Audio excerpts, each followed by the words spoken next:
Saudara-saudari, Injil kita pada minggu ini diambil dari Injil Lukas bab 18 ayat 9 sampai 14. Sekali peristiwa, Yesus mengatakan perumpamaan ini kepada beberapa orang yang menganggap dirinya benar dan memandang rendah semua orang lain. Ada dua orang pergi ke bait Allah untuk berdoa. Yang seorang adalah orang Farisi dan yang lain pemungut cukai. Orang Farisi itu berdiri dan berdoa dalam hatinya begini, "Ya Allah, aku mengucap syukur kepadamu, karena aku tidak sama seperti semua orang lain. Aku bukan perampok, bukan orang lalim, bukan pezina, dan bukan juga seperti pemungut cukai ini. Aku berpuasa 2 kali seminggu. Aku memberikan 1/10 dari segala penghasilanku." Tetapi pemungut cukai itu berdiri jauh-jauh, bahkan ia tidak berani menengadah ke langit, melainkan menebah dadanya dan berkata, "Ya Allah, kasihanilah aku orang berdosa ini. Aku berkata kepadamu, orang ini pulang ke rumahnya sebagai orang yang dibenarkan Allah, sedangkan orang lain itu tidak. Sebab siapa saja yang meninggikan diri akan direndahkan, dan siapa saja yang merendahkan diri, ia akan ditinggikan." Demikianlah sabda Tuhan. Terpujilah Kristus.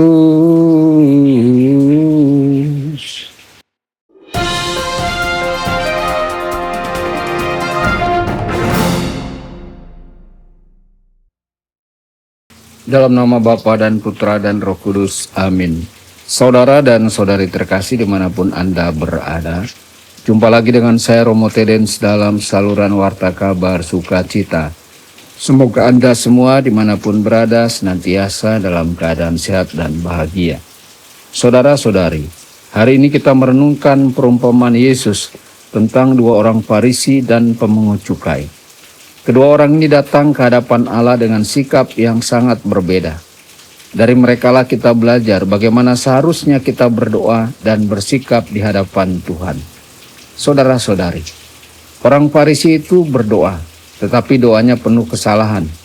Ia menganggap bahwa dirinya bisa memperoleh surga dengan usahanya sendiri.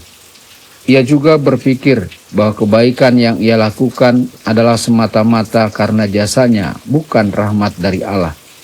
Ia memuji dirinya sendiri, bukannya memuliakan Allah. Lebih dari itu, ia tidak menyebut satupun dosanya, seolah-olah ia tidak pernah bersalah. Nurani yang seharusnya tajam berubah menjadi seperti saringan yang berlubang, sehingga banyak dosanya tidak lagi ia sadari. Saudara-saudari, bukankah ini sering juga terjadi dalam hidup kita? Kita mudah merasa diri lebih baik dari orang lain, lebih rajin ke gereja, lebih aktif dalam pelayanan, lebih jujur, lebih suci. Kita bahkan bisa berdoa sambil memandang rendah orang lain. Atau kita lupa bahwa segala kebaikan yang kita lakukan adalah rahmat Allah, bukan murni karena jasa kita. Kadang ada umat yang merasa saya sudah baik, saya sudah cukup, saya tidak punya dosa besar. Tetapi justru sikap inilah yang membuat kita buta terhadap dosa-dosa kecil, gosip, iri hati, kemalasan, ketidakpedulian, atau sikap kasar yang menyakiti orang lain. Saudara-saudari terkasih, ia sadar bahwa dirinya penuh dosa, seperti pemungut cukai. Pemungut cukai tidak menyombongkan kebaikan, melainkan merendahkan diri di hadapan Allah dan berkata, "Ya Allah, kasihanilah aku orang berdosa ini." Inilah doa yang benar.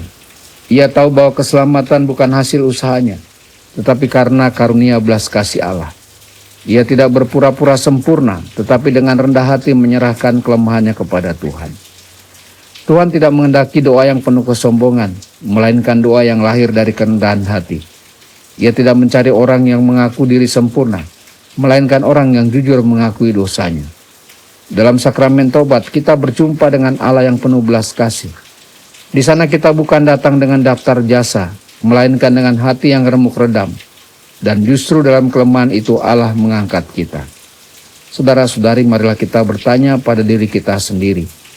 Apakah doa kita lebih banyak memuji diri sendiri atau merendahkan diri di hadapan Tuhan?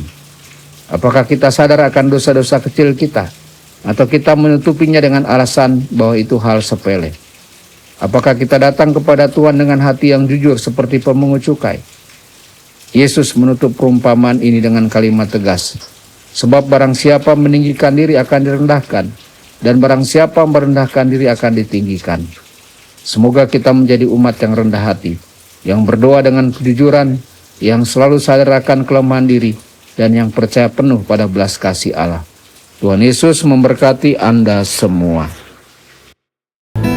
Sabda Allah adalah kebenaran. Sabda Allah adalah kehidupan. Mari kita mencintainya, mari kita menghayatinya. Ya Tuhan yang ku muliakan, sabdamu angkat resahku.